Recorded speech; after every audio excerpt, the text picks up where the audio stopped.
बिस्मिल्लाहिर्रहमानिर्रहीम। सबसे पहले तो मैं यूथ राइट्स डेवलपमेंट ऑर्गेनाइजेशन का बहुत शुक्रिया अदा करना चाहती हूँ, जिन्होंने आज हमें एक अच्छा सेशन दिया और उस सेशन में हमें बताया कि हम सेकेंड ईयर HSSC के बाद हम यूनिवर्सिटीज़ कौन कौन सी यूनिवर्सिटीज़ है जिनमें हम अप्लाई कर सकते हैं और हम प्रिपरेशन का तरीका और ये सब कुछ हमें सिखाया।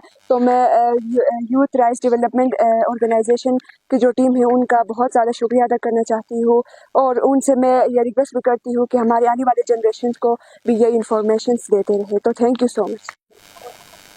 अस्सलाम वालेकुम। तो आज हम यूथ राइट्स डेवलपमेंट ऑर्गेनाइजेशन की जानिब से डिग्री कॉलेज गुपिस में हमने कैरियर काउंसलिंग सेशन हमने अरेंज किया, जहाँ पे हमने स्टूडेंट्स को जो है यूनिवर्सिटी सिलेक्शन से लेके तमाम चीज़ें उनके साथ हमने डिस्कस की, क्योंकि हमारे यूथ में पोटेंशियल बहुत ज़्यादा होता है, लेकिन उनको जो है मौक़े नहीं मिलते हैं, उनको जो है कोई कैरियर काउंसलिंग नहीं होती, उनको कोई इस तरह समझाने वाले नहीं होते हैं कि आपने जो है सेकेंड ईयर के बाद या इन फ्यूचर आपने क्या करना है।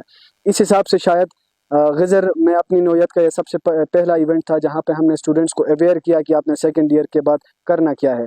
तो मैं तमाम जो मीडिया की टीम जो यहाँ पे कवरेज के लिए आई हुई है, मैं इनका तहे दिल से मशकूर हूँ, क्योंकि हमारी आवाज़ ये जो है दुनिया तक पहुँचाते हैं, हमारी मजबूरियाँ दुनिया तक पहुँचाते हैं और हमारी ज़रूरियात जो है वो दुनिया तक पहुँचाते हैं। बहुत शुक्रिया।